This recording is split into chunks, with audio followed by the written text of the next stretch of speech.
लोग भगवान को तीर्थ में ढूंढते हैं, मंदिर में ढूंढते हैं, पूजा पाठ व्रत उपवास में ढूंढते हैं।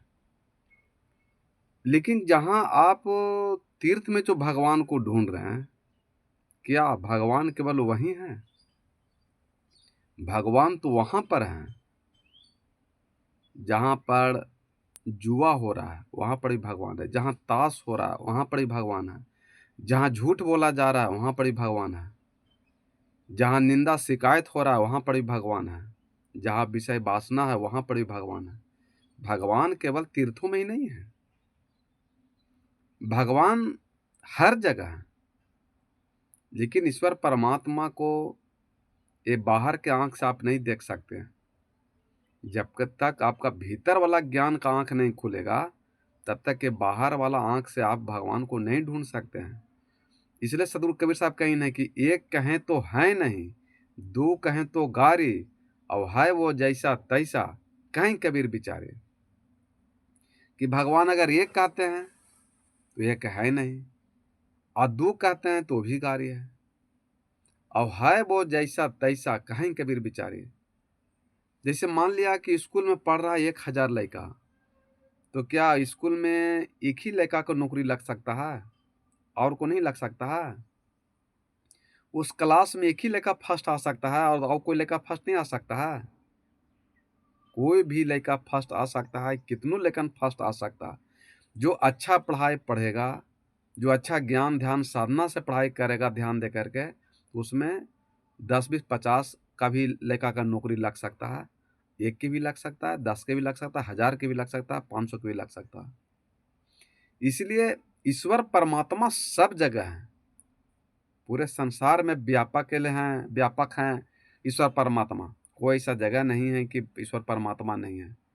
लेकिन आप उसको बाहर के आंख से नहीं देख सकते हैं, वो भीतर के आंख से देखा जाता है। इसलिए सदगुरु कबीर साहब कहते हैं कि सुमरन सूरति लगाई के, मुख से कछु न बोल, बाहर का पट बंद कर, अंतर का पट। ये भीतर का पट खुलेगा, ज्ञान का पट ना, तो आपको नजर आएंगे। तो आज मनुष्य, जिसे एक सदन कसाई का नाम सुने थे कि वो मीट बेचता था, वो खस्सी का मुर्गा, और बेचता था, और वो भी तर गया। कब तरा? कि जो मैंने उसका एक कथा है कि उसका एक दिन सब मीट समाप्त हो गया, तो सोचा कि भाई उसको जो बकरी जिंदे है, और उसको कान काट करके उसको दे दिए मांस। तो कहीं कि तुम धर्म से हट गया, क्योंकि तुम रोज काट करके बाटी लगाता था, देता था, और मांस को बेचता था। लेकिन आज हम जिंदे हैं, तो हमारा कान काट के बेच लिया, तुम धर्म से भटक गया, इसका सजा तुमको मिलेगा। और इसी बहाने से सदन कसाई को फिर आत्मज्ञान हो गया, और फिर वो अपना जीवन को सुधार गया, और भजन भक्ति संग करके उतर गया। तो परमात्मा तो सब जगह व्यापक है, सब जगह। लेकिन इसलिए कोई सा कहते एक कहें तो है नहीं, दो कहें तो गारे, है वो जैसा तैसा, कहें कबीर बिचारे। कि स्कूल में लड़का जो पढ़ रहा है, तो एक लड़का की नौकरी लग सकता है, दो को भी लग सकता है, 10 को लग सकता है, 50 को लग सकता है, या सबको नौकरी लग सकता है। तो भाई कैसे कहते हैं कि एक ही को नौकरी लगेगा? उसी प्रकार परमात्मा एक नहीं है, और दो भी नहीं है, 1000 भी नहीं है, 500 भी नहीं है, करोड़ों नहीं, लाखों नहीं है। इसलिए धरती पर जो आत्मज्ञान के द्वारा ईश्वर परमात्मा को समझेंगे, उसमें न जाने कितना आदमी आएंगे, सब कोई ठिकाना इंसान नहीं है, कोई भी भगवान बन सकते हैं। इसलिए तीर्थों में केवल भगवान नहीं है, मंदिरों में भगवान नहीं है, पूजा पाठ में भगवान नहीं है। भगवान तो सब जगह व्यापक है, बस उनको पहचानने की जरूरत है। इसलिए वो परम तत्परमात्मा शंकर भगवान, जिसे सब लोग पूजा पाठ व्रत उपवास करते हैं, तो शंकर भगवान का रहने का स्थान कहाँ है? वो ग्रीटिंग कार्ड पर बोलते हैं ना उसको, जो एड्रेस वाला रहता है कि एड्रेस कहाँ किसका है। जैसे तो कोई दुकान खोले तो एड्रेस लिखते हैं कि किस जगह पर दुकान है। उसी प्रकार शंकर भगवान का रहने का स्थान कहीं और दिया हुआ है, लेकिन उस स्थान को न खोज करके आप और हम लोग गलत जगह स्थान पर खोजना शुरू कर देते हैं परमात्मा के, इसलिए हम लोग फंस जाते हैं। शंकर भगवान का स्थान खोजने का कहाँ है? कि कर्पूरी गौरम करुणावतारम संसार सारम भुजगेंद्रहारम सदा वसंतम हृदयारविंद्रम भवम भवानी सहितम नमामि। ये मंत्र सब मंदिर में दोहराया जाता है, सब पूजा पाठ करते हैं, लेकिन इस मंत्र का अर्थ नहीं समझे, और इस मंत्र को अर्थ आपको पंडित समझे भी नहीं देगा, क्योंकि आप समझ जाइएगा तो फिर जाकर तब मंदिर पूजा पाठ छूट जाएगा आपका, तो फिर पंडित का भोजन कैसे चलेगा।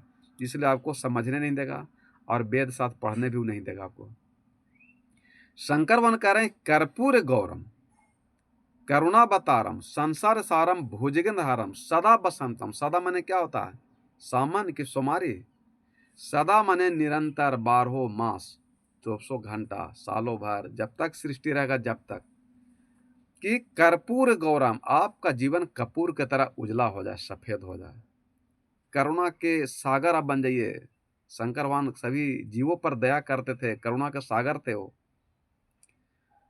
और भुजगेंद्र हारम, वो गोहमन सांप को भी नाग को 11 में लपेट ले हैं।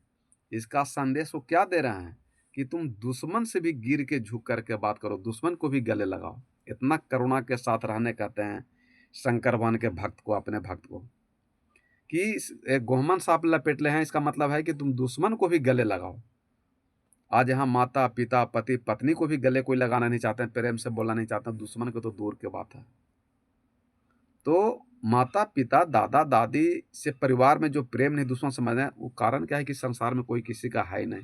ये तो भौतिक जीवन जीने के लिए एक परिवार बना है कि इससे बनाए तो सुख शांति मिलेगा, लेकिन सुख शांति मिला नहीं और जाके दुखे दर्द मिला। कर्पूर गौरम करुणावतारम संसार सारम भुजगेंद्रहारम। भुजगेंद्र मन होता, भुजंग मन होता है गोहमन सांप, नाग। वो गोहमन सांप 11 में लपेट ले कि तुम दुश्मन को भी गले लगा लो। पत्नी से कुछ गलत हो जाए भूल जाओ, माता पिता से कुछ गलती हो जाए भूल जाओ, पुत्र से बहू से कुछ गलती हो जाए इसको इग्नोर कर दो, दादा से कुछ गलती से इग्नोर कर दो, भूल जाओ, उसको गले लगा लीजिए। लगा रहे हैं कोई एक दिन के जो गलती कभी हो जाता है तो जीवन में उसको गांठ बांध कर उसको टांगले रहते हैं, और कला कले चिंता टेंशन कर करके अपने जीवन में दुख दर्द प्राप्त कर, कुछ मिलने जुलने वाला नहीं है, कुछ नहीं मिलेगा। तो दुश्मन को भी गले लगाइए और प्रेम कीजिए। भुजगेंद्र हरम सदा बसंतम, सदा माने निरंतर, 12 मास, सदा बसंतम हृदय रविंद्रम। हृदय माने क्या होता है, देवघर की काशी। हृदय, सभी प्राणियों के हृदय में शंकर भगवान का वास है, और अकेले नहीं, भवम भवानी सहिता नमामि। शंकर भगवान, पार्वती जी, गणेश जी, कार्तिक सब हृदय में वास करते हैं। हम लोग कहाँ खोजते हैं, इंसान कहाँ खोज रहे हैं भगवान को, देवघर में, काशी में, मने तीर्थ में खोज रहे हैं। इसलिए बाहर जो खोजने के कारण मनुष्य को जीवन में दुख दर्द पीड़ा हो रहा है। शंकर भगवान कहते हैं कि हम मंदिर में नहीं है, हमारा मंदिर में रूप है, हमारा स्वरूप तो आपके भीतर में है, हम मंदिर में नहीं है। तो शंकर सहज स्वरूप सम्हारा, लाग समाधि अखंड अपारा। जो शंकर भगवान को आप खोज रहे हैं ना, वो शंकर सहज स्वरूप समारा, वो तुम्हारे अंदर में वो रूप है। शंकर सहज स्वरूप सम्हारा, लाग समाधि अखंड अपारा। वो ज्ञान ध्यान साधना से प्राप्त होंगे, वो परमात्मा अखंड है, उसको कोई खंड खंड नहीं कर सकता है। इसलिए वो सभी प्राणियों के हृदय में शंकर भगवान वो शिव रहते हैं, वो वहाँ नहीं, वहाँ उनका रूप है। स्वरूप तो आप हम स्वयं हैं। तो खोजना है कहाँ परमात्मा शंकर भगवान को, हृदय रूपी मंदिर में। तो हम लोग खोज रहे हैं कहाँ, मंदिर में। इसलिए कहते हैं कि मनुष्य के दुख दर्द पीड़ा हो रहा है, उसको कहते हैं कि इदम तीर्थम निदम तीर्थम भ्रमण तीर्थम आत्म तीर्थम सहजन है। इदम तीर्थम निदम तीर्थम भ्रमण तीर्थम सहजन है, आत्म की तीर्थम ना जानते। तुम उधर तीर्थ में खोजते हो, उधर तीर्थ में खोजते हो, ऊपरे खोजते हो, नीचे खोजते हो, लेकिन आत्मा में कभी तुम खोजा नहीं। इसलिए मनुष्य को जीवन में दुख दर्द पीड़ा हो रहा, शंकर भगवान मिले आज तक नहीं, आपको कामयाबी सफलता नहीं मिल रहा। तो इस वो शंकर भगवान तो हृदय में है, लेकिन हम लोग खोज रहे हैं कहाँ, मंदिर में, इसलिए नहीं मिल रहा है। तो शंकर भगवान से तो कहिए कि भाई तो गांजा भांग बीड़ी पिए वाला है, भगवान को बना दिए हैं, तो ये तो हो सकता है कि झूठो बोल सकते हैं। लेकिन श्री रामचंद्र जी तो बहुत अच्छा भगवान है, चलिए उनसे पूछते हैं। तो अब भक्त एक चला गया अयोध्या, श्री रामचंद्र से पूछते हैं कि प्रभु आप कहाँ रहते हैं, आपको कहाँ खोजें, आपको खोजने के लिए हम क्या करें, यज्ञ करें, तप करें, व्रत करें, पूजा करें, पाठ करें, क्या शर्त है आपको पाने के लिए। श्री रामचंद्र जी कहते हैं कि हमको प्राप्त करने के लिए यज्ञ तप पूजा पाठ करने की आवश्यकता नहीं है, घूमने की जरूरत नहीं है। कहने के तब कहन कि तुम्हारा अगर मन निर्मल हो गया, हृदय हो गया, तो तुम हमको आसानी से प्राप्त कर सकता है, ऐसे संभव नहीं है। तो आप रहते हैं कहाँ? कहन कि कभी तुम पूछा है हमसे कि हम कहाँ रहते हैं? आज तक कोई भक्त हमसे पूछा ही नहीं कि आप रहते हैं कहाँ। खाली अंथाइये खोज रहे हैं सब अयोध्या में जाकर के। आज तुम पूछने आया है तो तुमको बताते हैं। श्री रामचंद्र जी बताते हैं, गोस्वामी तुलसीदास जी लिखते हैं रामायण में कि प्रकृति पार प्रभु सब उरबासी, ब्रह्म निरीह बिरजय विनाशी। क्या बोले श्री रामचंद्र जी? प्रकृतिक पार। तू अयोध्या प्रकृतिक में है कि प्रकृति से बाहर है? वो अयोध्या प्रकृतिक में है, लेकिन श्री रामचंद्र जी कह रहे कि हम अयोध्या से पार हैं। प्रकृतिक पार प्रभु, वो परम तत्परमात्मा मने पार, प्रकृति पार, अयोध्या पार, पूजा पार, माया रहित, इच्छा रहित, मोह रहित, सबसे पार। प्रकृतिक पार प्रभु सब उर्वासी, उर मन होता हृदय। प्रकृतिक पार प्रभु सब उर्वासी, ब्रह्म निरीह बिरज अविनाशी। ओ परम तत्परमात्मा जो इच्छा रहित, माया रहित, जो दिखाई देने वाले, वो सही प्राणियों के हृदय में रहते हैं। वही राम जी है तो हमारा आवाज निकल रहा है, वाणी निकल रहा है, सुन रहे हैं, समझ रहे हैं। और वही राम निकलेगा तो गांव घर के 50 आदमी कहते हैं कि राम नाम सत्य है। तो उस समय किस राम का नाम लेते हैं? अयोध्या वाला के, बाहर वाला के, अंदर वाला के? उस समय अंदर वाला के नाम लिया जाता है, बाहर वाला के लोग नहीं लेते हैं। तो प्रकृतिक पार प्रभु सब उर्वासी, ब्रह्म निरी बिरज अविनाशी। वो परमात्मा का कोई रूप नहीं है, पैर नहीं है। तो उनका जब रूप नहीं है ईश्वर परमात्मा के, तो फिर आज मंदिर में उनका रूप कहाँ से आया? शंकर भगवान के, कृष्ण शिव का, भगवान का रूप कहाँ से आया? तो गोस्वामी तुलसी साहब कहते हैं, लिखते हैं रामायण में कि बीनु पद चलहु सुनहु बीनु काना, और कर बिनु करम करहु विधि नाना। इतना साफ तो समझा दिए हैं गोस्वामी तुलसी साहब कि बिनु पद चलहु सुनहु बिन काना, कर बिनु कर्म करहु विधि नाना। वो ईश्वर परमात्मा का हाथ गोड़ पैर नाक मुंह नहीं है, तो फिर उनको रूप कहां से आ गया? ये तो कबीर साहब नहीं बोल रहे हैं, कोई संत नहीं कह रहे हैं, ये रामचरित मानस की पंक्ति है कि बिनु पद चलहु सुनहु बिन काना, कर बिनु कर्म करहु विधि नाना। परमात्मा का हाथ गोड़ पैर नाक मुंह नहीं है, लेकिन फिर भी वो सब जगह जा रहे हैं, सब सुन रहे हैं, देख रहे हैं, सब बोल रहे हैं।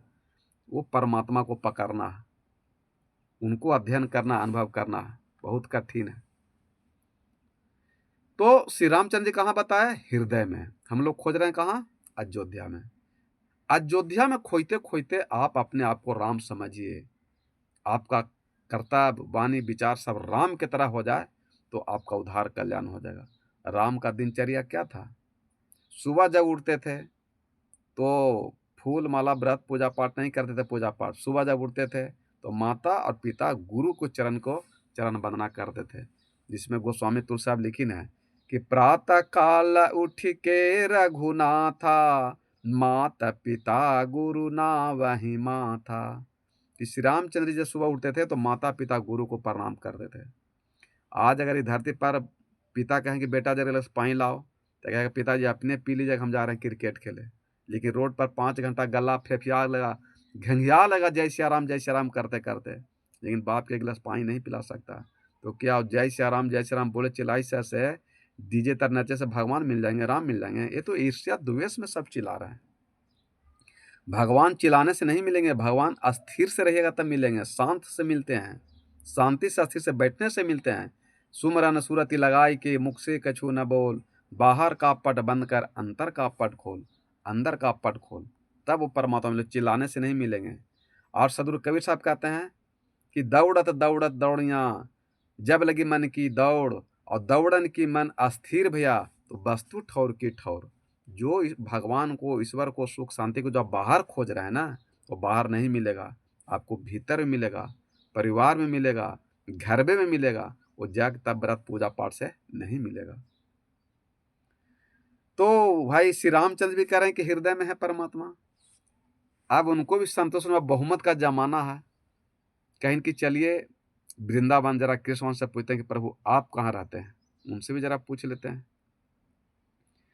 फिर चले गए वृंदावन, उनसे पूछें कि प्रभु आपको जब ढूंढना रहेगा, खोजना रहेगा तो कहाँ खोजें। और यही प्रश्न किए हैं अर्जुन गीता में कि अभी तो हमको आप ज्ञान बता रहे हैं, ध्यान साधना बता रहे हैं, लेकिन आपको ढूंढना रहेगा तो कहाँ खोजेंगे। तो कृष्ण भगवान कहते हैं अर्जुन को कि उपद्रष्टा अनुमंता च भर्ता भोक्ता महेश्वरम परमा मेते पुरुष परमा मेते देहि न देहिस्मिन पुरुष पर। कृष्ण कह रहे हैं कि उपद्रष्टा अनुमंता च भर्ता भोक्ता महेश्वर परमा मेते देहिस्मिन पुरुष पर। उपद्रष्टा, दृष्टा माने क्या होता है, आंख, माने देखना। तो आंख कब देख रहा है, जब भीतर में काया रूपी कृष्ण बैठे हुए तब नहीं आंख देख रहा है। अगर यही काया रूपी कृष्ण निकल जाए तो आंख कहीं चला जाता है, मुंह कहीं चला जाता है, कान कहीं चला जाता है, हाथ कहीं चला जाता है, पैर कहीं चला जाता है, लेकिन कोई काम नहीं करता है। तो कृष्ण कह रहे हैं कि उपद्रष्टा, दृष्टा माने आंख, एक होता है मुखिया, एक होता है उप मुखिया। तो एक भीतर में बैठल है वो कृष्णवान, उसके माध्यम से ये आंख देख रहा है, उनके माध्यम से मुंह बोल रहा है, उनके माध्यम से कान सुन रहा है, उनके माध्यम से मन प्रवचन कर रहा है, सबको सुना रहे हैं आप लोग के। तो उपद्रष्टा अनुमंता, ये मन भी काम कर रहा है कब, जब भीतर में बैठे हुए हैं कृष्ण भगवान तब। अब इसको कृष्ण कह दीजिए, राम कह दीजिए, दुर्गा कह दीजिए, देवी कह दीजिए, शिव कह दीजिए, हनुमान कह दीजिए, कोई देवता देवी का, ईश्वर खुदा, जो बोलना है बोलिए, राम रहीम, एक ही बात है। चूंकि गोस्वामी तो सब कहने की परवश जीव स्वस भगवंता, जीव अनेक एक श्रीकांता। वो ईश्वर परमात्मा का एक है, उनका नाम अनेक है। तो उसको कोई राम कहते हैं, कोई कृष्ण कहते हैं, कोई शिव कहते हैं, कोई दुर्गा, कोई देवी, हनुमान कहते हैं, कोई साधु संत महात्मा कहते हैं, जिस रूप में देखिए उससे कोई अंतर, लेकिन वो परम तत् परमात्मा एक ही है। वो 10-50 नहीं, उनका नाम अलग अलग है। जैसे मान लो कोई पानी पी के त्रास मिटा ले तो त्रास मिट सकता है, कोई वाटर कह के त्रास मिटा ले माने प्यास मिट सकता है, कोई पानी, कोई जल कह कर, एक ही चीज़ है, पानी कहिए, वाटर कहिए, नीर कहिए, जल, एक ही चीज़ है। उसी प्रकार सोना है, तो सोना एक है, लेकिन कनवाली बना सोने के, ये नथुनी बना सोने के, मंगलसूत्र बना सोने के, मंगटिका बना सोने के, और बाला बना सोने के। तो सोना एक है लेकिन गहना अनेक है। उसी प्रकार परमात्मा एक है, उनका नाम अनेक है। इसलिए शब्द के फेरा में उलझने की जरूरत नहीं है। जहाँ वहाँ भजन भक्ति सत्संग करते रहिए और अपना उद्धार कल्याण कर लीजिए। तो कहते हैं उपद्रष्टा अनुमंता च भर्ता भोक्ता, और जो मनुष्य कर्म करता है वही फल भोगता है। आपको जो खेत में माने फसल को उगाना है वो बीज रोपिए, वो फसल आ जाएगा। आपको रोपना है धान, तो धान का बीज लगाइए, तो 3-4 महीने के बाद धान काटिएगा। आपको लगाना है भांग, तो भांग काटना है तो भांग का बीज लगाइए, तो 4 महीने के बाद भांग काटिएगा। लेकिन मनुष्य सोचता है कि नहीं, हम भांग का बीज लगा दें और धान काटें, ये कैसे होगा। मनुष्य जो भी धरती पर अपने अपने कर्म का फल भोग रहे हैं।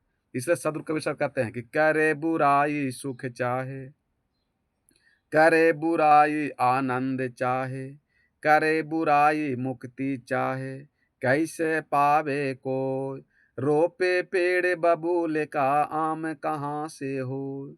अगर आपको आम खाना है तो बबूल का पेड़ लगाना बंद कर दीजिए। अगर आप धरती पर सुख शांति चाहते हैं तो अहंकार को घमंड करना बंद कर दीजिए, नम्रता विनम्रता सहनशीलता कीजिए, तो आपको सुख शांति मिलेगा। तो मनुष्य को ज्ञान नहीं रहने चलते अज्ञानता में वो न जाने में लगा दिया बबूल के पेड़। और जब 4-5 साल के बाद जब पेड़ के पास गया पूरे परिवार के साथ बगीचा में, चलो आम खाने के लिए, वहाँ तो कांटा गड़े लगा। तो कांटा गड़े लगा तो भाई लगा कि भाई हम लगाए आम का पेड़, बबूल कैसे होगा, लेकिन वो रीजन में लगाया था बबूले के पेड़। अब वो साधु संत महात्मा पंडित के बुला रहा है कि बाबा आइए सत्यनारायण कथा कीजिए, अब इतना मंत्र पढ़िए कि ये बबूल का पेड़ आम हो जाए। हो जाएगा भाई साहब? कभी होगा माता जी? कभी नहीं हो सकता। इसलिए आप चाहते हैं कि हमारे जीवन में सुख शांति हो, तो सुख शांति का बीज लगाइए। और आप चाहते हैं कि हमारे जीवन में दुख दर्द पीड़ा हो, तो फिर दुख दर्द पीड़ा का बीज लगाइए। इसमें ईश्वर परमात्मा साधु संत महात्मा कुछ कर नहीं सकते हैं। संत महात्मा तो केवल आपको सुख शांति मोक्ष मुक्ति का उक्ति बता देंगे, चलना आपको स्वयं पड़ेगा, आपके बदले कोई चलेगा नहीं। जैसे आपको भूख लग गया है तो दाल भात चावल बनाने का उक्ति बता देंगे, बना के खाना आपको स्वयं पड़ेगा। ये ना कि चावल दाल भात रहता हो कैसे आपका पेट भर जाएगा, ऐसा नहीं है। तो आप वही जब बबूल का पेड़ लगा दिया, वो जब मंत्र के द्वारा आप चाहते हैं कि हमको वो बबूल का पेड़ आम का पेड़ कर देंगे। यही तो सदगुरु कबीर साहब कहते हैं कि करे बुराई सुख चाहे कैसे पावे कोई, रोपे पेड़ बबूल का आम कहाँ सो। आप दारू ताड़ी मांस मछली मुर्गा अहंकार क्रोध घमंड लोभ मोह बेईमानी सत्य नहीं कर रहे हैं। और जब दुख दर्द पीड़ा मिलेगा तो कहते हैं कि सतमा पूजा कराओ, तब छठ कर, तब व्रत कर कि हमारे बाबू के मैया कुछ हो ना। इतना सस्ता भगवान है। इसलिए तो कहीं ना है कबीर साहब कि दुख में सुमरन सब करे सुख में करे ना कोई, और जो सुख में सुमरन करे तो दुख काहे को होगा। तो उपद्रष्टा अनुमंता च भरता भोक्ता महेश्वरम, और जो मनुष्य कर्म करता वही का फल भोगता है, कोई इसमें कुछ कर नहीं सकता है। और कहीं ना कृष्ण तुम महेश्वर हो, ईश्वर नहीं महेश्वर, तुम ईश्वर को भी पैदा करने वाला हो। जैसे मंदिर के बनाया, मनुष्य बनाया, इंसान बनाया, बनाया कि नहीं। अब जैसे रामनवमी आता है तो रामनवमी दिन एक दिन बांस का खुट्टा लाते हैं काटते हैं, तो उसमें 1000 बांस रहता है। एक उसमें लगा कि आज बांस के बाद हम भगवान बनेंगे। तो जिस बांस को आप पकड़ लिए वो आधा भगवान बन गया। उसको काट के छाट करके लाते हैं, सिंदूर पिठारा लगा करके उसको बोलते हैं वृंदावन बिहारी लाल की जय। तो उस भगवान को हनुमान को पैदा वाला कौन हुआ, मनुष्य न हुआ ना।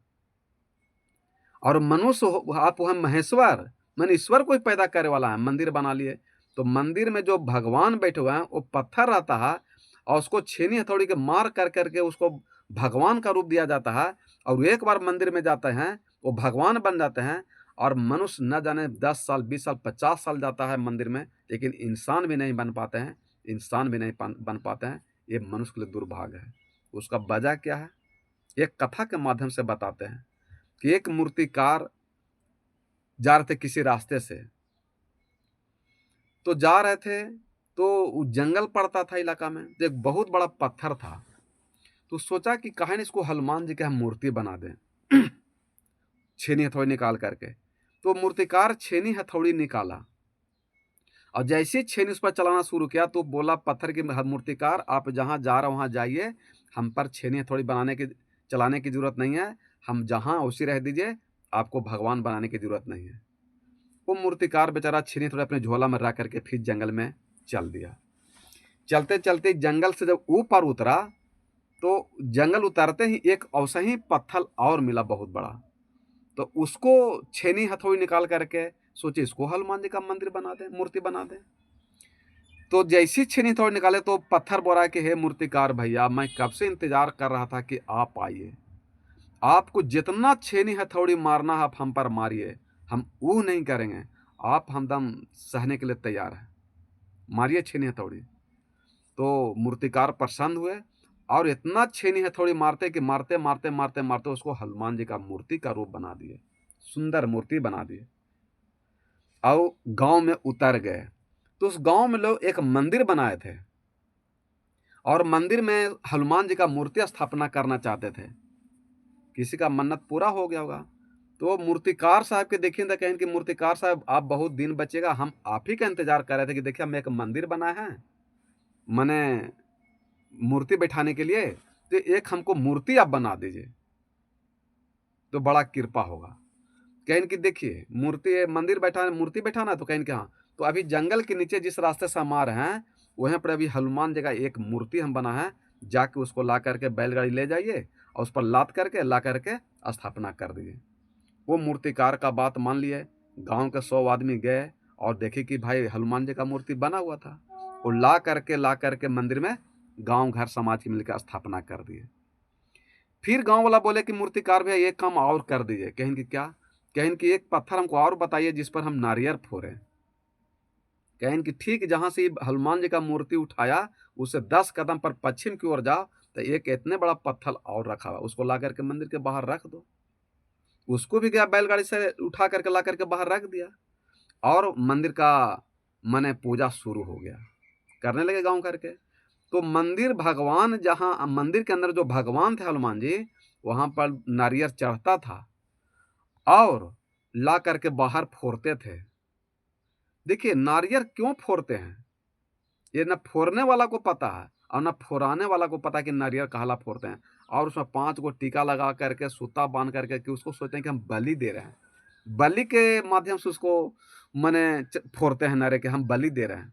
लेकिन न फोड़ने वाला को पता है और न फोड़ाने वाला को पता है। बता दें, नारियल इसलिए फोड़ा जाता है देव दुर्गा देवी पर कि जैसे नारियल के ऊपर में पूरा जो बाल की तरह उझाल रहता है, उसी प्रकार मनुष्य का इस संसार में मनुष्य का जीवन उझराइल है पूरे परिवार में। कलह कलेश चिंता टेंशन राग द्वेष में शांति नहीं है परिवार में। धन दौलत बेटा बेटी पति पत्नी पूरा है गाड़ी धन दौलत, लेकिन सुख शांति नहीं है। एकदम जैसे नारियल का जो ऊपर जो झोटे में उझराल रहता है ना, और उससे जीवन उझरा रहता है। तो आप देवता पर इसलिए नारे चाहते हैं कि हे प्रभु हे दुर्गा मैया हे हनुमान जी, हमारे जीवन उझराइल है उसको आप सुझरा दीजिए, तो हमारे जीवन में जो उलझन है उसको समाप्त कर दीजिए।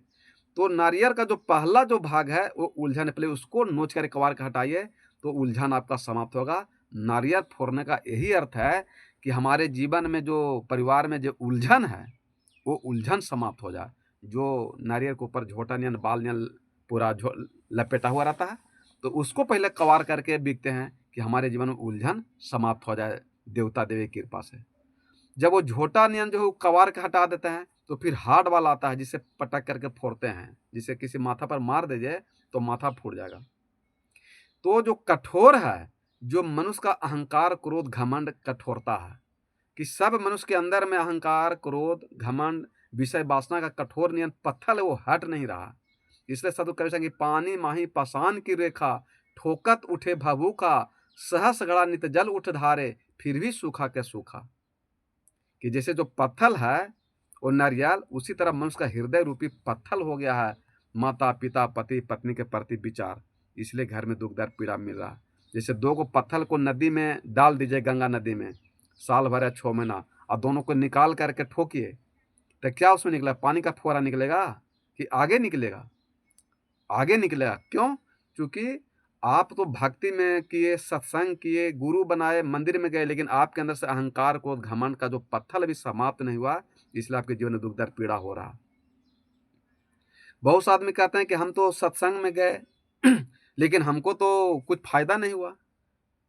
तो गोस्वामी तो सब कहते हैं कि आप सत्संग में जरूर गए हैं, लेकिन आपका शरीर सत्संग में है, मन आपका कुसंगे में है, इसलिए गुरु का वाणी का सत्संग का ज्ञान रंग आप पर नहीं चढ़ा।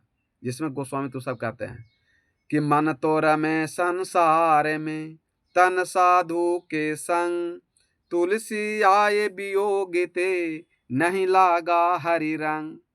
आप सत्संग में गए मंदिर में गए, लेकिन जो मंदिर में भगवान हैं उस पर उनके अंदर जो गुण था रंग था आचरण था, वो आचरण आपके हृदय में नहीं उतरा। आप गुरु बनाए संत बनाए महात्मा के शरण में गए, लेकिन संत महात्मा गुरु जब प्रवचन किए सत्संग ज्ञान दिए, वो ज्ञान आपके अंदर में नहीं समाया, इसलिए आपके जीवन में दुख दर्द पीड़ा हो रहा, इसलिए दुख दर्द पीड़ा हो रहा। जो तो कठोर वाला जो है नारियल उसको फोड़ते हैं। तो आप मंदिर में जाते हैं तो कहते हैं हमारे अंदर जो अहंकार क्रोध घमंड विषय वासना जितना वो सब त्याग दीजिए, वो फूट जाएगा तो आपके जीवन में सुख शांति आएगा। इसलिए नारियल न फोड़ने वाला को पता है और न फोड़ाने वाला को पता, खाली से पटक पटक के फोड़ रहे हैं। और जब वो कठोर रूपी जब हटता है समाप्त हटता है, तो फिर निकलता है नारियल का पानी। तो पानी जो है जो राग द्वेष का पानी है, जो आज पति पत्नी में राग द्वेष चल रहा है, बाप बेटे में राग द्वेष चल रहा है, देवरानी जेठानी में राग द्वेष चल रहा है, गांव घर समाज में राग द्वेष चल रहा है, एक देश से दूसरे देश में राग द्वेष चल रहा है, इस धर्म से उस धर्म वाले में राग द्वेष चल रहा है, इस पंथ से उस पंथ वाले से राग द्वेष चल रहा है, ये भगवान को मानने वाले वो भगवान से मानने वाले से राग द्वेष चल रहा है। तो राग द्वेष का पानी जब निकल के अगर आपके जीवन से समाप्त हो जाएगा, तब जो वो उजला रूपी जो अमृत परमात्मा रूपी जो गड़ी है वो आपको सुख शांति प्राप्त होगा, तब आत्मा तृप्त होगा। तो वो जो नारियल का पानी निकला तो ये राग द्वेष का पानी है, जो आज पूरे धरती पर सब घर घर में गांव में घर में समाज में देश में सबके राग द्वेष से पानी भरा हुआ। इसलिए मनुष्य के पास में सब संपत्ति है लेकिन सुख शांति नहीं है। क्यों नहीं है? क्योंकि सबके हृदय में राग द्वेष है, दमानी, शैतानी, निंदा, शिकायत है। तो पहला आपका झोटन उलझन वो समाप्त हो जाए, दूसरा कठोरता समाप्त हो जाए, फिर राग द्वेष का पानी समाप्त हो जाए, तब आपके जो है वो जो उजला भाट है, जो अमृत रूपी परमात्मा जो खाइएगा तो उसको सुख शांति मिलेगा, आनंद मिलेगा। वो परम शांति का प्रतीक है, जो नारियल है, जिससे आत्मा को तृप्ति मिलता है। तो जहाँ भी आप देवता देव पर नारियल चढ़ाते हैं, इसका संदेश यही है कि हमारे जीवन से उलझन समाप्त हो जाए, हमारे जीवन से अहंकार को घमंड समाप्त हो जाए, राग द्वेष समाप्त हो जाए, राग द्वेष का पानी समाप्त हो जाए, विषय वासना समाप्त हो जाए, तब आपको जो परम तत्व परमात्मा आत्मा शांति रूपी प्राप्त होंगे, तो आपको जीवन सुख शांति मिलेगा। ऐसे संभव नहीं है। तो आप महेश्वर हैं, ईश्वर को ही बनाने वाले। तो वो जो मंदिर में जो फोड़े लगे, तो रतिया में कह रहे हैं कि भैया तुम भी पत्थर से हो बने हुए और हम भी पत्थर हैं। तो एक इंसान जब आता है तो तुम पर लड्डू और पेड़ा नारियल चढ़ाता है और बाहर आके हमारे माथा पर फोड़ता है। ये ऐसा अन्याय क्यों कर रहे हो तुम काहे करवा रहे हो? तो मंदिर वाला पत्थर जो भगवान कह रहे हैं कि नहीं, इसमें हमारा दोष नहीं है। वो मूर्तिकार तो पहले आप ही को बनाने गया था छेनी हथौड़ी निकाल करके, लेकिन आप उसको मना कर दिए कि हम पर छेनी हथौड़ी मत चलाइए। और वही कारीगर मूर्तिकार जब हमरे पास आया तो हमने कहा कि आप जितना छेनी हथौड़ी मारना आप मारिए, हम बर्दाश्त करेंगे। तो हमने उनके छेनी हथौड़ी का दुख सहा, बर्दाश्त किया, हजारों छेनी हथौड़ी मारे तो हम सहे, तो हम भगवान बन गए। और तुम छेनी हथौड़ी नहीं सहने के लिए तैयार हुआ, इसलिए पत्थर के पथले रह गया, इस पर तुम पर नारियल फूटा। ठीक उसी प्रकार एक कथा के माध्यम से कि माता पिता पति गुरु को बात जो नहीं मानिएगा तो उसको आपको संसार में लात खाना ही पड़ेगा। जिसका सिर माता पिता गुरु के सर में झुक जाता है, उसको संसार में कहीं सिर नहीं झुकता है। धरती के कोई भी माता पिता अपने पुत्र के प्रति गलत नहीं सोचते हैं, कोई भी पति अपने पत्नी के बारे में गलत नहीं सोचते हैं, कोई भी परिवार नहीं सोचता है, लेकिन फिर भी उसको सोचता है कि हमको हमारे बारे में गलत ही सोचता है। कोई माता पिता नहीं चाहते हैं कि हम अपने पुत्र के प्रति बेटी के प्रति गलत विचार है, लेकिन विश्वास नहीं करते हैं। तो जो माता पिता जो ज्ञान का हथौड़ा मारते हैं, संस्कार का हथौड़ा मारते हैं, आचरण का हथौड़ा मारते हैं, व्यवहार का हथौड़ा मारते हैं, वो हथौड़ा को परिवार सह नहीं पाता है, इसलिए उसके जीवन में दुख दर्द पीड़ा आता है। और जो माता पिता गुरु का ज्ञान का हथौड़ा, संस्कार का हथौड़ा, आचरण का हथौड़ा, व्यवहार का, मीठा बानी का, संस्कार का जो हथौड़ा सह लेता है, उसके जीवन में सारा दुख दर्द का मन विषय वासना समाप्त होता है, वो इंसान भगवान बन जाता है। कि संकल्प हो हमारा इंसान हम बनेंगे, इंसान बन गए तो भगवान बनेंगे, भगवान बनेंगे। भगवान कहीं कोई बाहर में नहीं, इंसान है भगवान बनता, कोई दूसरा कोई थोड़ी भगवान है। तो कृष्ण कह रहे हैं, महेश्वर तुमको कह रहे हैं कि तुम ईश्वर को ही पैदा करने वाला हो, और तुम भी ओकर सामने जगह जगह महादेव कर रहे हो। तो क्या करें? तो उपद्रष्टा अनुमंता च भर्ता भोक्ता महेश्वरम परमा मेते देशवन पुरुषा परा। वो परम तत् परमात्मा कर्म के अनुसार सही प्राणियों के हृदय में रहते हैं। कहें कि बहुत लंबा कर दे प्रभु, शॉर्ट में बताइए। तो कृष्ण कहते हैं कि ईश्वर सर्वभूतानाम हृदय अर्जुन तिष्ठता। ईश्वर माने परमात्मा, ईश्वर सर्व, सर्व माने सभी, बहुवचन है। ईश्वर सर्व भूतानाम, भूत माने प्राणी, माने नाम माने सभी प्राणियों में, एक खाली एक प्राणी में नहीं, सभी प्राणियों में, चींटी से लेकर हाथी तक है, सभी प्राणियों में राम का वास है, भगवान का वास है, शिव का वास है, हनुमान का वास है। तो ईश्वर सर्वभूतानाम हृदय, हृदय माने हृदय, अर्जुन तिष्ठता, वो सभी प्राणियों के हृदय में कर्म के अनुसार रहते हैं। और आप अपने नम्रता विनम्रता संहिता ला दिए, करुणा ला दिए, दया ला दिए, परोपकार ले आइए, तो आपके हृदय में भी परमात्मा राम का वास हो जाएगा। फिर आपका विषय वासना छूट जाएगा, अहंकार क्रोध घमंड छूट जाएगा, तो आपके जीवन में सुख शांति मिलना शुरू हो जाएगा। तो ईश्वर परमात्मा का स्थान कहाँ है? हृदय में। एक कृष्ण भगवान भी कह रहे हैं, राम भी कह रहे हैं, और कृष्ण भगवान भी कह दिए, राम कृष्ण शंकर भगवान तीनों कह दिए। तो अब देखिए, तीन को तो पुरुष से कहवा है। अब चलिए एक कोई माने लेडीज देवता से पूछा, तो कहेंगे कि आप लोग खाली पुरुषे के बात बताते हैं। तो चलिए दुर्गा मैया के पास, दुर्गा मैया तक जाते हैं, नारियल चढ़ाते हैं। अभी जो बात बोले तो क्या कहते हैं कि या देवी सर्वभूतेषु शक्ति रूपेण संचिता नमः तस्से नमो नमः। मंत्र बोलते हैं ना, या मने जो, देवी मने ईश्वर देवता, या देवी सर्व, जो अभी कृष्ण बोले, या देवी सर्वभूतेषु, सर्व मने सभी, भूत मने सभी, भूत मने प्राणी, सभी प्राणियों में, या देवी सर्वभूतेषु, सर्व माने सभी, भूत माने प्राणी, सभी प्राणियों में जो शक्ति रूपेणा, जो उनके शक्ति से हम बोल रहे हैं, इनके शक्ति से हम देख रहे हैं, इनके शक्ति से हमारा हाथ गोड़ हिल रहा है, इनके शक्ति से हम बोल चल रहे हैं, खा रहे हैं। तो जो शक्ति रूपेणा, जो आपको बोलने का, चलने का, परिवार में जीने का शक्ति दे रहे हैं, मैं उनको नमन करता हूँ, नमन करता हूँ, नमन करता हूँ। दुर्गा माई भी यही कह रहे हैं। अब आप मंत्र बोल रहे हैं प्राणी वाला और पूजा कर रहे हैं पदार्थ वाला कि या देवी सर्वभूतेषु, भूत माने प्राणी होता है। तो वो दुर्गा माई के जो मंदिर के जो पूजा कर रहे हैं वो प्राणी है कि पदार्थ है? वो पदार्थ हैं। और वो दुर्गा माई कह रहे हैं कि तुम प्राणी के पूजा करो। तो प्राणी आपके दादा दादी माता पिता ये प्राणी हैं, गुरु संत महात्मा ये प्राणी, उनको सेवा सत्कार किए तो आपका जीवन उद्धार हो सकता है। तो मंत्र बोल रहे हैं प्राणी वाला और पूजा कर रहे हैं माने पदार्थ वाला, तो कैसे उद्धार कल्याण होगा? तो या देवी सर्वभूतेषु शक्ति रूपेण संचिता नमः तस्यै नमः तस्यै नमो नमः। मैं जो अंदर शक्ति के रूप में जो है बैठे हुए, मैं उनको नमन करता हूँ, नमन करता हूँ, नमन करता हूँ। एक मीरा थी जो कृष्ण भगवान की पूजा करती थी।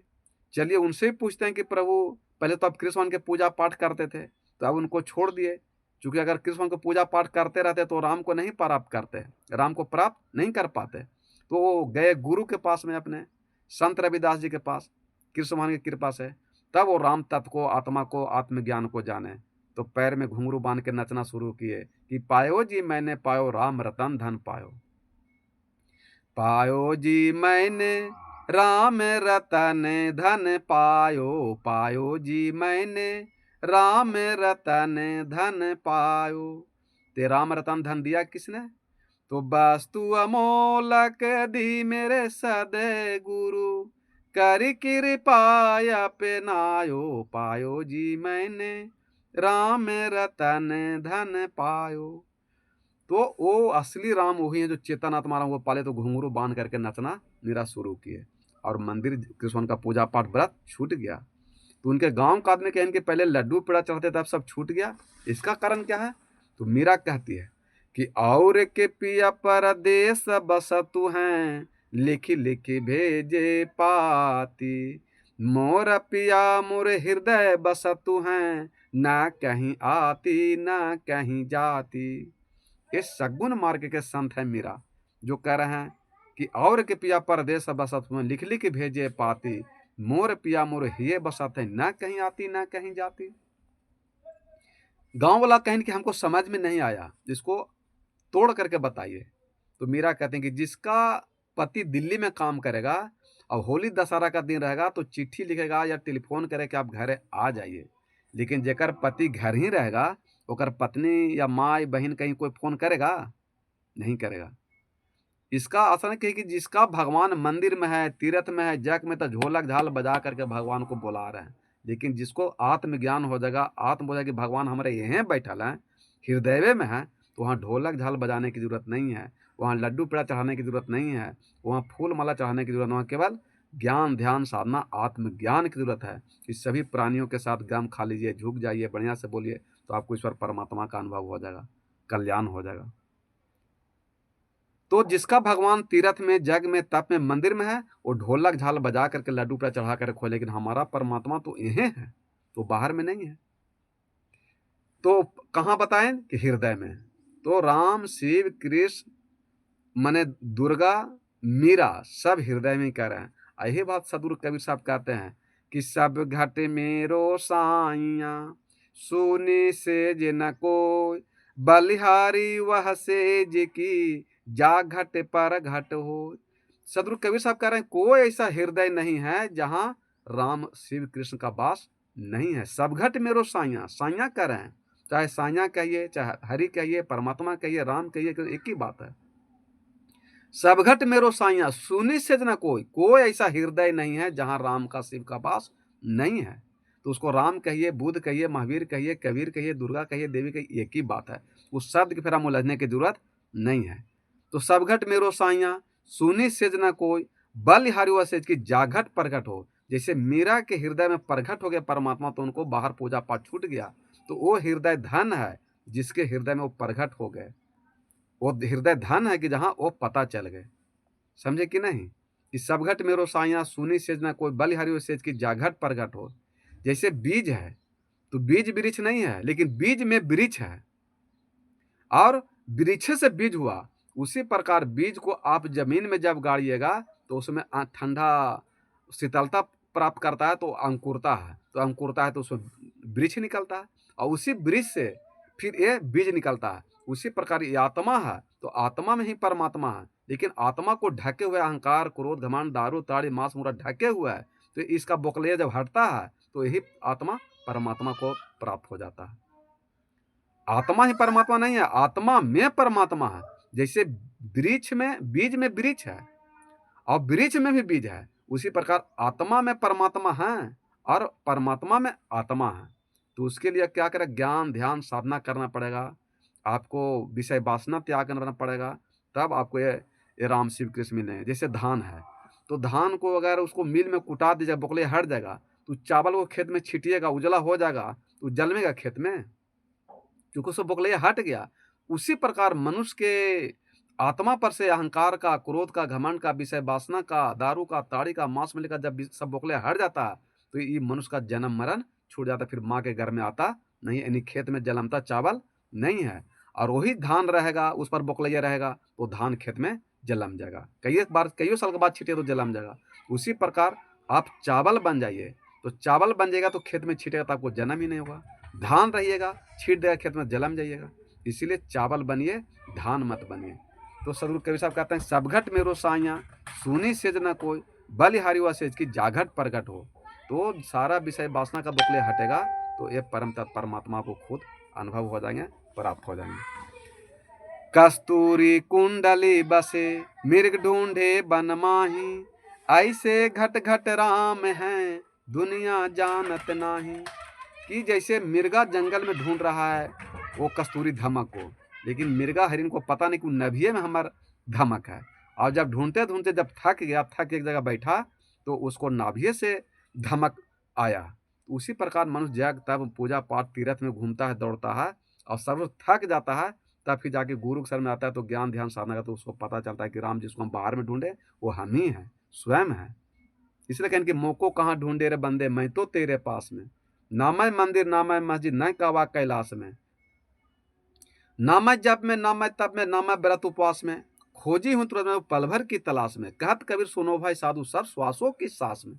वो तो सभी श्वासों की सांस में, वो बाहर में नहीं है, वो मंदिर में नहीं है, जप में नहीं है, तप में नहीं है, पूजा में नहीं है, पाठ में नहीं है, कैलाश में नहीं है, तीर्थ में नहीं है परमात्मा। वो कहाँ? वो सबके हृदय में है। जो तिल माही तेल है, जो चकमक में आग, तेरा साईं तुझ में है, तो जाग सके तो जाग। जैसे पत्थर में आग है, दूध में घी है, मिर्ग के नाभि में हिरन है, उसी प्रकार परम तत्व परमात्मा चेतनात्मा सभी प्राणियों के हृदय में वास है। वही चेतनात्मा राम निकल जाते हैं, तो गांव घर समाज का आदमी लास्ट में कहते हैं कि राम नाम सत्य है। तो सदगुरु कबीर साहब भी यही समझाना चाहते हैं कि बाहर में भगवान नहीं है, जग तप नहीं है। जहाँ आप ढूंढ रहे हैं, तीर्थ में, मंदिर में पूजा पाठ कर रहे हैं, भगवान सब जगह हैं, घर में भी हैं, आपके हृदय में भी हैं, परिवार में है, माता पिता में। बस आप खाली दिशा चेंज करना है, तो दशा अपने आप चेंज हो जाएगा। ताला एक है, चाबी एक है, केवल उसको गति को चेंज करना है। इसलिए कबीर साहब की कबीर मन तो एक है, भावे तहाँ लगाओ, चाहे गुरु भक्ति करो, चाहे विषय कमाओ। आप सुख चाहते हैं तो सुख वाला बीज लगाइए, दुख चाहते हैं तो दुख वाला। इसमें भगवान कुछ कर नहीं सकते, साधु संत महात्मा कोई कर नहीं सकते। बहुत सा साधु महात्मा कहेंगे कि आपका उद्धार कल्याण कर देंगे, ये सब भ्रम है। साधु संत महात्मा उद्धार आपको करेंगे नहीं, लेकिन साधु संत महात्मा को ज्ञान बुद्धि विवेक दे देंगे, मोक्ष मुक्ति उक्ति बता देंगे, उस रास्ता पर चलिएगा तो भले को कल्याण हो सकता है। लेकिन कोई साधु संत कहे कि आपको हम कल्याण कर देंगे, ये सब भ्रम है। ये सब भ्रम के फेरा में पड़िएगा भी नहीं। कोई साधु संत महात्मा के भी फेरा मत पड़िएगा कि हमको तार देंगे। तरना आपको स्वयं है, मरना आपको स्वयं है। सुख आपको स्वयं प्राप्त करना है, दुख आपको स्वयं प्राप्त करना है। राजा आपको स्वयं बनना है, फकीर आपको स्वयं बनना है, इंसान आपको स्वयं बनना है, बेईमान आपको स्वयं, जिसको आपको बना नहीं सकता है। केवल कोई भी साधु संत महात्मा आपको सुख शांति मोक्ष युक्ति बता सकते हैं। वो युक्ति आपको स्वयं चलना पड़ेगा, उस रास्ता पर आपको स्वयं चलना पड़ेगा, करना आपको स्वयं करना पड़ेगा। कोई साधु संत महात्मा करेगा नहीं। इसलिए ऐसा के फेरा भरा में मत पड़िएगा। हाँ, उनकी वाणी जो बोले उस पर आप चलते हैं तो आपका उद्धार कल्याण हो। इसलिए तो गोस्वामी तुलसी साहब लिखे रामचरितमानस, रामचरितमानस नहीं लिखे। राम के चित्र पर नहीं चलने से कल्याण होगा। राम को चरित्र पर चलिए, आचरण पर चलिए, बानी पर चलिए, उनके जो कार्य किए अपने जीवन में उस पर आप चलते हैं, अपने हृदय में उतारते हैं ज्ञान द्वारा, इंद्रियां द्वारा, तो आपका उद्धार कल्याण हो सकता है। राम को चित्र की पूजा करने से आपका कल्याण नहीं होगा। सदगुरु कबीर साहब फिर कहते हैं कि केला तभी न चेतियां जब ढिग लागा बैर, अब का केला चेतियां जब काटा लिन्हा घेर। केला तभी न चेतियां। सदगुरु कबीर साहब उसी रास्ते से जा रहे थे और एक केला के पेड़ था, बागान था। वो केला के पेड़ के नीचे एक छोटा को बैर के पेड़ था। तो देखें तो संत महात्मा काम है किसी को उद्धार कल्याण कर देना। दुख देखते हैं तो संत महात्मा से दुख बर्दाश्त नहीं होता है, क्योंकि संत के पास कोमलता, नम्रता, विनम्रता रहता है, दूसरे को दुख में द्रविड़ हो जाते हैं। तो केला के नीचे एक बैर का पेड़ था। वो कहें कि इसको बैर का पेड़ आप खवार दीजिए। कहें कि महात्मा जी आपको कहीं दही चूड़ा खाई के न्योता पिहानी मिला है? तो कहें कि हाँ। तो आप दही चूड़ा खाइए, न्योता पिहानी मरिए, हमको आपको ज्ञान देने की जरूरत नहीं है। कहें कि आप बात मानिए चाहे नहीं मानिए, साधु संत का ज्ञान देना काम है। फिर एक बार बोल रहे हैं कि बैर का पेड़ कवार दे, अभी छोटा है, इसको कवार दीजिए, तो बड़ा हो जाएगा तो बहुत आपको कवारना मुश्किल पड़ेगा। लेकिन वो केला और सब भावनात्मक शब्द है, बात तो होगा नहीं, ये भावनात्मक शब्द है। लेकिन वो केला बात नहीं माने तो कबीर साहब अपने रास्ते से चले गए। उसी रास्ते से फिर नारद साहब जा रहे थे, नारायण नारायण करते, और विष्णु भगवान के पास जा रहे थे। तो विष्णु भगवान के पास जा रहे थे विष्णु लोक में। तो गए तो विष्णु भगवान से मिले तो कहें कि प्रभु आप हमको धरती पर से विष्णु लोक आना पड़ता है, बड़ा कष्ट होता है, कहीं नीचे कोई एसीए पीसीए नहीं है आपका स्थान बैठने का, ऑफिस? कहीं विष्णु भगवान कि आज बहुत बढ़िया तुम बात बोले हो नारद जी, आज तक कभी बोला नहीं था। क्योंकि विष्णु का अर्थ है विष मैंने समाना, अनु मैंने छोटा, छोटा रूप धारण करके सही प्राणियों के हृदय में विष्णु भगवान समाये हुए हैं। लेकिन तू कहीं पूछा नहीं। विष्णु भगवान कहते हैं कि धरती पर कोई ऐसा प्राणी नहीं है जहां पर हम विराजमान नहीं है, सबके अंदर में हम बैठल है, तुमको यहाँ आने की कोई जरूरत ही नहीं सूचना देवे के लिए। तो आज आप बताए हैं, तो इसको हम पता कैसे करें? तो इसको जानकारी करने के लिए वो विष्णु भगवान कहें कि जाइए आप लखनपुर गांव में, वहाँ सूरा साहब का प्रवचन चल रहा है, जाइए आपको वहाँ पता चल जाएगा। तो जैसे ही वो रोड पर उतरे तो अभी दो चार को संत महात्मा मिल गए। तो कहें कि नारद जी कहाँ जा रहे हैं? तो कहें कि जा रहे हैं लखनपुर में, सूरा साहब के पास जा रहे हैं, वहाँ प्रवचन सत्संग हो रहा। जो विष्णु भगवान कहें कि सभी प्राणियों के हृदय में वो रहते हैं। कहें कि मत जाइए, आगे मोड़ों पर बहुत मोटा और भैंसा खच्चर है।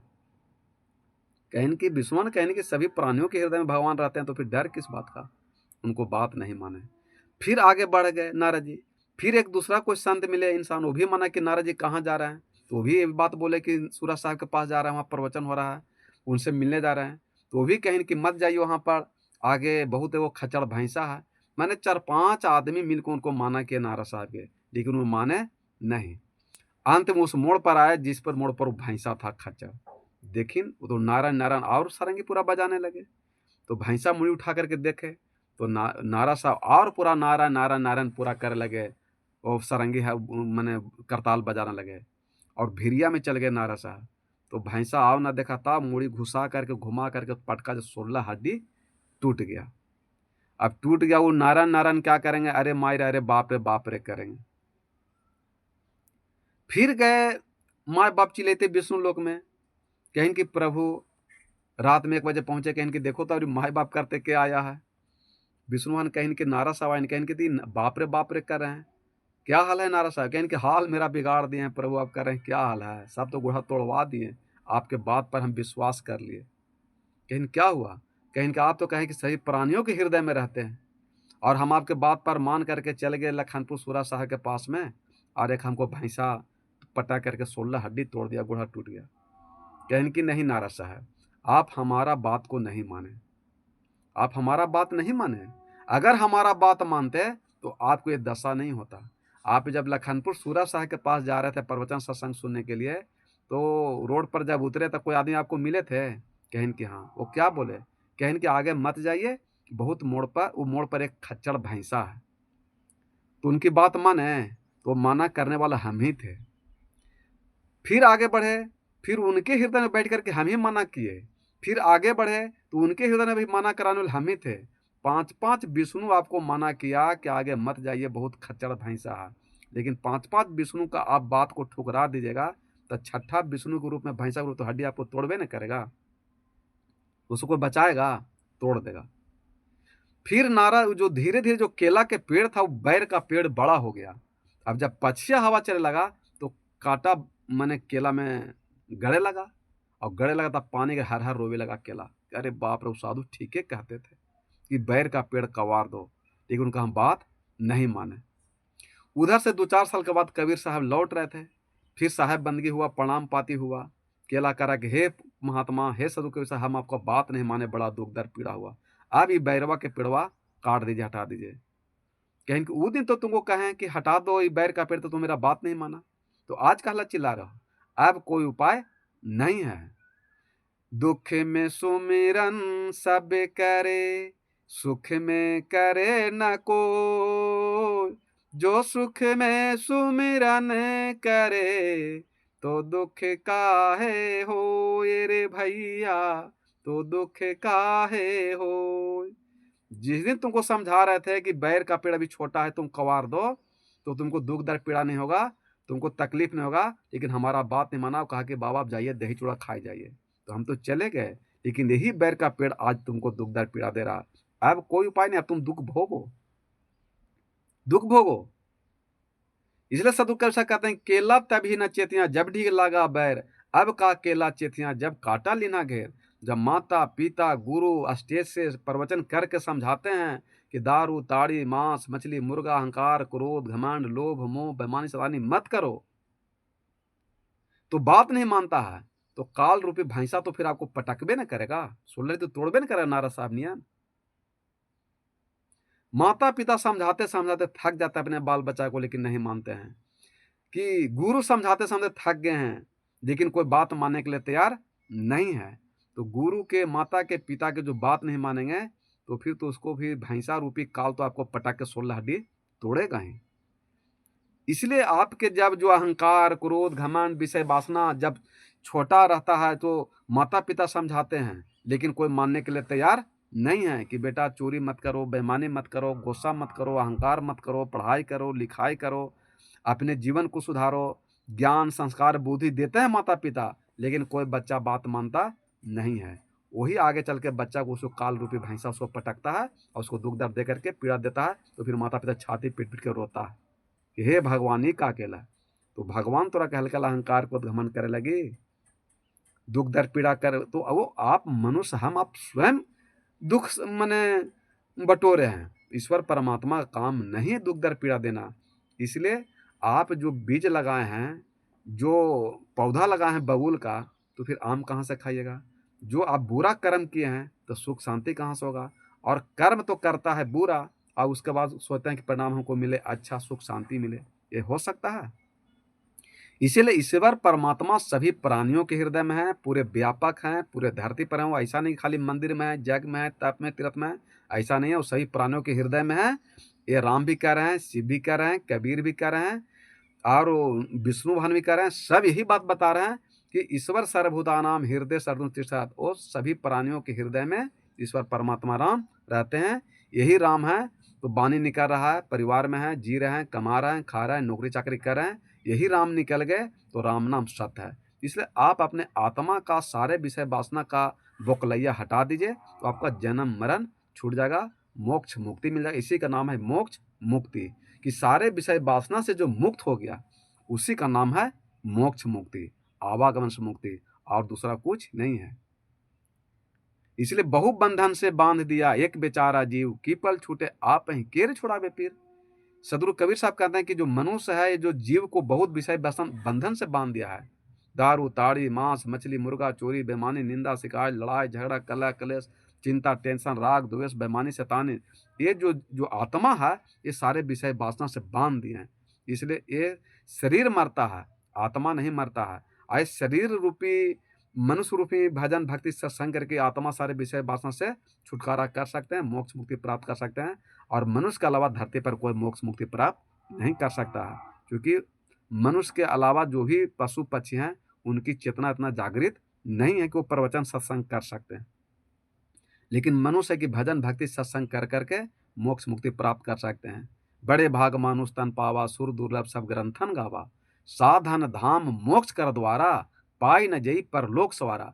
गोस्वामी तुलसीदास कहते हैं रामचरितमानस में, राम जी कहवाए हैं गोस्वामी तुलसीदास के कि ये शरीर देवता देवी भी तरसते हैं, और हम आपको मिल गए मनुष्य मनुष्य रूप के शरीर, जिसको अहंकार में, क्रोध में, घमंड में, विषय वासना फंसेले हैं, दारू ताड़ी मांस मछली मुर्गा में फंसेले हैं।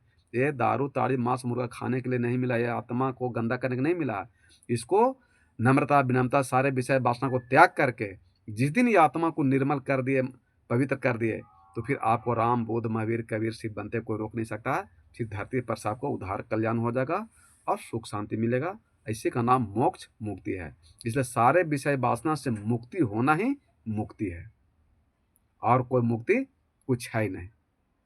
इसी को कहते हैं आवागमन से मुक्त होना, ये धरती पर आने जाने से बचित होना, माँ के गर्भ में बार बार उल्टा लटकना। इस सब से अगर छुटकारा पाना चाहते हैं तो हर हाल में सारे विषय वासना को ज्ञान द्वारा, ध्यान द्वारा, साधना द्वारा त्याग करके समाप्त कर दीजिए। क्योंकि कोई भी मनुष्य अपने बंधन को काट सकते हैं। कबीर साहब बोले कि बहु बंधन से बांध दिया, एक बेचारा जीव, की पल छूटे आप ही केर छुड़ावे पीर। इस धरती पर ये कोई भी मनुष्य ये अपने आत्मा को विषय वासना से मुक्त कर सकते हैं, तो आपको मुक्ति मिल जाएगा। लेकिन अगर आपको अपने से नहीं कटेगा, तो फिर कह रहे हैं कीर छुड़ावे पीर। पीर मन होते सदगुरु, संत, महात्मा। फिर आप गुरु बनाना पड़ेगा, और गुरु के शरण में आप जाते हैं तो आपको सारे वो बंधन से काटेंगे, सारे आत्मा को मुक्त कर देंगे, तो फिर आपका मुक्ति मिल जाएगा, आवागमन से मुक्त हो जाएगा। ये ब्रह्मी तरहमी करने से, स्वर्ग में भोजन देवे से, खटिया पलंग दान पुण्य करने से कुछ होने वाला नहीं है।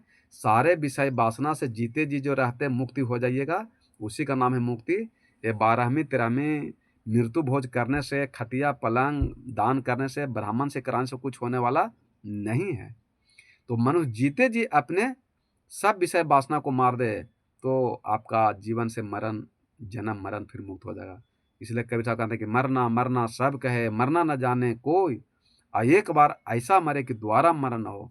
तो जो मनुष्य जीते जी रहते हुए सारे विषय वासना को मार जाता है, अपने चाह को मार लेता है, वो सुख शांति को मार देता है, वही आदमी को फिर दोबारा जन्म मरण नहीं होता है। जनक जी विदे थे ना, कि देह में रहते भर में विदे थे। तो इसी प्रकार संसार में आप रहिए, आप माता पिता परिवार के साथ रहिए, परिवार के साथ रहते रहते भर में भी आप किसी से उम्मीद मत कीजिए, आशा मत कीजिए। इसलिए चाह मिटी चिंता मिटी, मनमा बेपरवाह, जिनको कछु ना चाहिए सहनसाओं के सहनसा। तो आपको अगर चाह है तो चिंता है, और चाहे मिट गया तो फिर चिंता मिट गया। तो आप बेटा बेटी, पति पत्नी, परिवार से चाह चिंता उम्मीद मत कीजिए, तो आपको सुख शांति मिल सकता है। अगर उम्मीद रखते हैं सुख शांति के लिए, चाह है, तो फिर आपको चिंता रहेगा, इसमें कोई नहीं रोक सकता है। इसलिए आप कमाइए, कजाइए, नौकरी कीजिए, चाकरी कीजिए, लेकिन इस परिवार में पूरे परिवार से आनंद से रहिए, ज्ञान खा लीजिए, क्षमा मांग लीजिए, तो आपका उद्धार कल्याण हो सकता है। और परमात्मा सभी प्राणियों के हृदय में, खाली तीर्थे में नहीं है, वो सब जगह पर है। तो तीर्थ में जेते जेते आप अपने मन को तीर्थ बना लीजिए, घर को तीर्थ बना लीजिए, तो आपका उद्धार कल्याण हो जाए। प्रेम से बोले सदगुरुदेव भगवान की जय। मनुष्य एक सामाजिक प्राणी है, और कोई भी प्राणी का आत्मा को दिल दुखाना मेरा कर्तव्य धर्म नहीं है। लेकिन सत्य बात को अगर नहीं बोला जाए तो लोग झूठे भजन भक्ति करते रहेंगे, और उनको आत्मा को मुक्ति नहीं मिल सकता है, विषय वासना का बोखलिया हट नहीं सकता है। इसलिए किसी प्राणी को आत्मा का ठेस पहुंचाना हमारा उद्देश्य नहीं है, सभी आत्मा को सुख शांति पहुंचाना हमारा उद्देश्य है। साहेब बन गए, साहेब बन गए, साहेब बन गए।